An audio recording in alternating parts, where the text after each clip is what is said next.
Shalom, Bapak Ibu, saudara-saudara, anak-anak yang terkasih dalam kasih Tuhan kita Yesus Kristus. Marilah kita siapkan hati dan pikiran kita untuk mendengar firman Tuhan.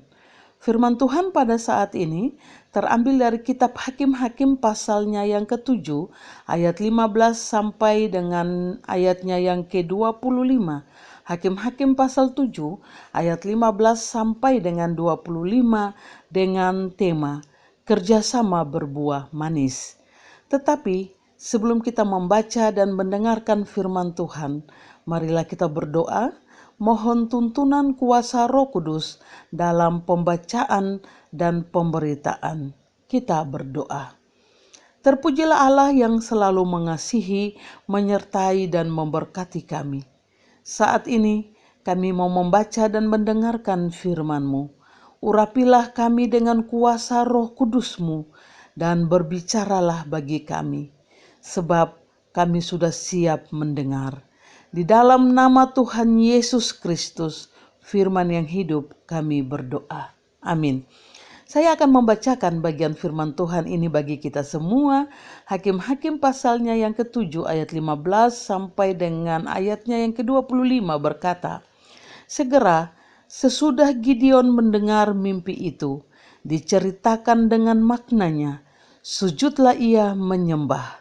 Kemudian pulanglah ia ke perkemahan orang Israel, lalu berkata, bangunlah, sebab Tuhan telah menyerahkan perkemahan orang Midian ke dalam tanganmu. Sesudah itu, dibaginyalah ke-300 orang itu dalam ketiga pasukan, dan ke tangan mereka semuanya diberikanlah sangkakala dan buyung kosong dengan suluh di dalam buyung itu. Dan berkatalah ia kepada mereka, perhatikanlah aku dan lakukanlah seperti yang kulakukan. Maka apabila aku sampai ke ujung perkemahan itu, haruslah kamu lakukan seperti yang aku lakukan. Apabila aku dan semua orang yang bersama-sama dengan aku meniup sangkakala, maka haruslah kamu juga meniup sangkakala sekeliling seluruh perkemahan itu dan berseru, demi Tuhan dan demi Gideon. Lalu Gideon dengan 100 orang yang bersama-sama dengan dia sampai ke ujung perkemahan itu pada waktu permulaan giliran jaga tengah malam, ketika penjaga-penjaga baru saja ditempatkan. Lalu mereka meniup sangkakala sambil memecahkan buyung yang di tangan mereka. Demikianlah ketiga pasukan itu bersama-sama meniup sangkakala dan memecahkan buyung dengan memegang obor di tangan kirinya dan sangkakala di tangan kanannya untuk ditiup, serta berseru, pedang demi Tuhan dan demi Gideon. Sementara itu, tinggallah mereka berdiri, masing-masing di tempatnya, sekeliling perkemahan itu. Tetapi seluruh tentara musuh menjadi kacau balau, berteriak-teriak dan melarikan diri. Sedang ke-300 orang itu meniup sangkakala, maka di perkemahan itu Tuhan membuat pedang yang seorang diarahkan kepada yang lain. Lalu larilah tentara itu sampai ke Betsita, ke arah Zezera, sampai ke pinggir Abel Mehola dekat Tabat. Kemudian dikerahkanlah orang-orang Israel dari suku Naftali dan suku Asyer dan dari segenap suku Manasye, lalu mereka mengejar orang Midian itu. Gideon menyuruh juga orang ke seluruh pegunungan Efraim dengan pesan, turunlah menghadapi orang Midian dan dudukilah segala batang air sampai ke Betbara dan juga sungai Yordan.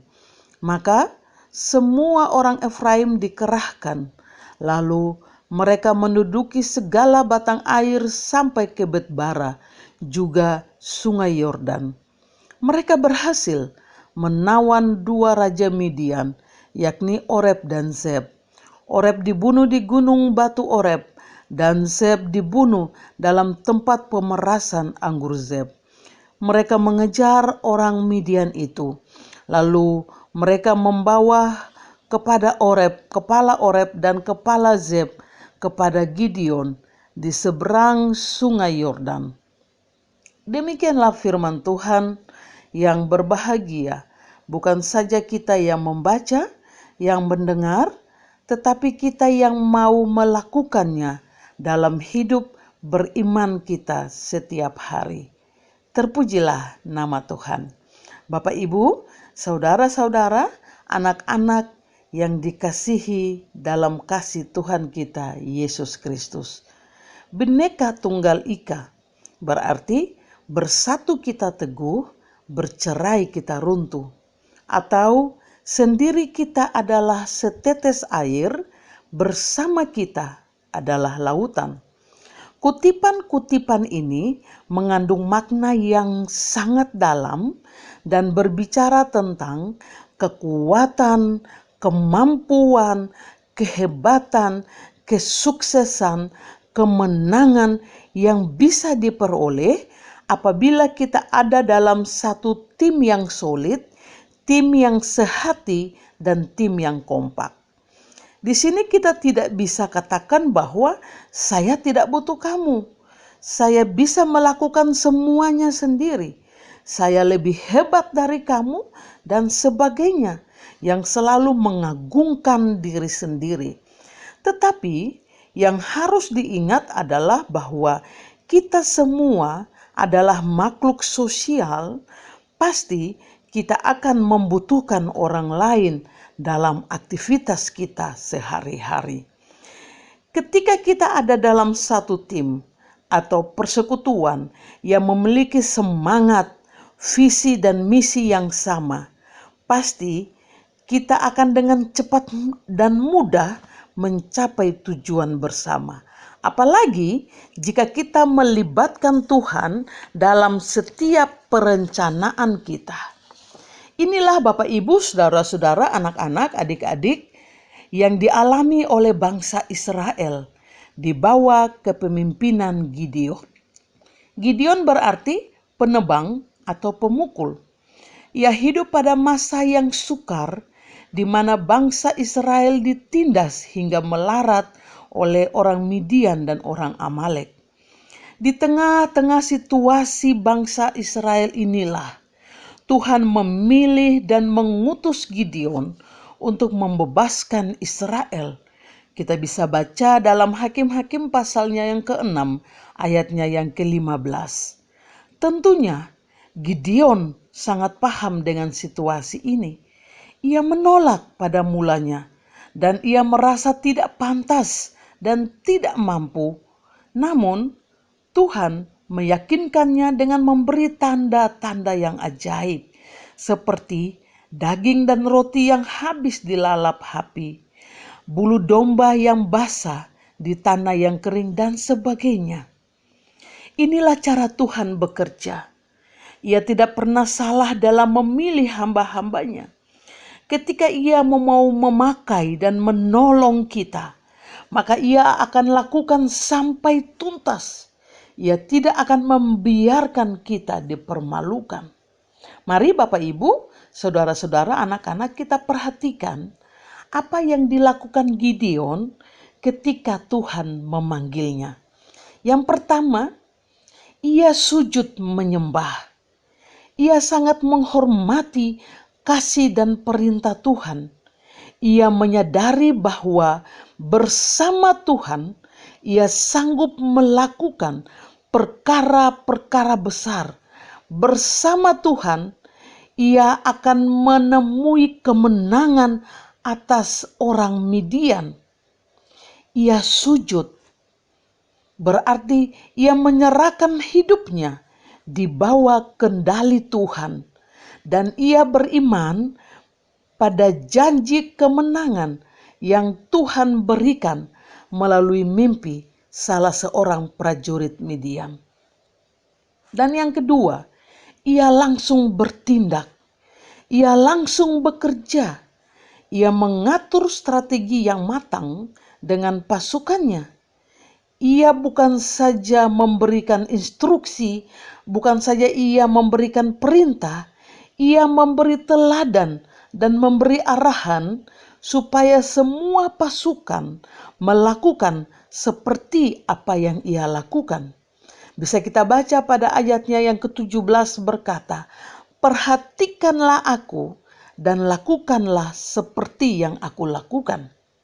Bapak, Ibu, saudara-saudara, anak-anak, seorang pemimpin dikatakan baik dan bijak apabila tidak hanya memberi arahan atau perintah, tetapi teladan. Ia harus menjadi contoh yang baik. Ia harus memiliki integritas, bahkan di dalam persekutuan keluarga-keluarga kita. Orang tua haruslah menjadi teladan bagi anak-anaknya. Kalau kita mau mereka bertumbuh dalam pengenalan yang baik akan Tuhan, berikanlah contoh ketaatan akan firman Tuhan lewat sikap, lewat perilaku kita, lewat tutur kata kita setiap saat. Begitu juga dengan anak-anak. Jadilah anak-anak yang menyenangkan hati Tuhan dan menghargai orang tua. Dan yang ketiga, tim yang solid. Persekutuan yang sehati. Taktik perang Gideon berhasil. Rasa takut membuat orang Midian lari tercerai-berai. Disinilah bukti nyata bahwa hubungan kerjasama yang baik pasti akan berbuah manis. Gideon tidak bekerja sendiri. Ia ada bersama Tuhan dan ke-300 pasukannya. Kepemimpinan Gideon yang didasarkan pada iman dan ketaatan akan Tuhan membuat ia dipercaya oleh banyak orang. Mari Bapak, Ibu, saudara-saudara, anak-anak, jadikanlah persekutuan kita sebagai persekutuan yang sehati, persekutuan yang saling membangun, persekutuan yang selalu mengundang Tuhan hadir. Apapun yang menjadi masalah kita, yang harus kita lakukan adalah kita harus sujud menyembah kepada Tuhan, mengakui keagungan Tuhan, mengakui kasih, kemurahan, berkat-berkat yang Tuhan sudah nyatakan dalam hidup beriman kita setiap saat. Dan bukan saja kita sujud menyembah, tetapi kita harus langsung bertindak. Kita jangan sampai menghindari masalah, tetapi kita harus masuk dan terjun langsung mengatasi masalah itu. Ingatlah, bersama Tuhan tidak ada yang mustahil. Bersama Tuhan kita mampu melakukan perkara-perkara yang besar. Dan apabila kita didukung dengan satu persekutuan yang solid, persekutuan yang sehati, maka saya percaya kita akan dimampukan untuk melewati setiap tantangan-tantangan hidup ini. Kita akan dimampukan untuk menyelesaikan setiap persoalan ini dalam hikmat dan kebijaksanaan Tuhan. Oleh karena itu, Bapak, Ibu, saudara-saudara, anak-anak, adik-adik yang Tuhan Yesus kasihi, mari kita ada dalam satu persekutuan yang bersyukur, persekutuan yang saling mengasihi, persekutuan yang saling mengampuni, supaya bersama Tuhan ada berkat-berkat Tuhan yang besar yang Tuhan sediakan bagi kita. Mari kita berdoa mengakhiri firman Tuhan kita pada saat ini. Terima kasih Tuhan untuk firman-Mu. Ajarkanlah kami supaya kami selalu mengundang Engkau hadir dalam setiap persekutuan kami. Ajarkanlah kami dalam penuh ketaatan iman menanti setiap jawaban doa Tuhan nyatakan dalam hidup kami. Berkatilah keluarga-keluarga kami Tuhan dalam setiap aktivitas kami. Berkatilah pemerintah kami supaya bangsa dan negara kami bisa keluar dari persoalan yang dialami saat ini. Berkatilah setiap keluarga kami dan nyatakanlah kasih-Mu bagi kami. Di dalam nama Tuhan Yesus Kristus kami berdoa. Amin. Tuhan Yesus memberkati kita sekalian. Shalom.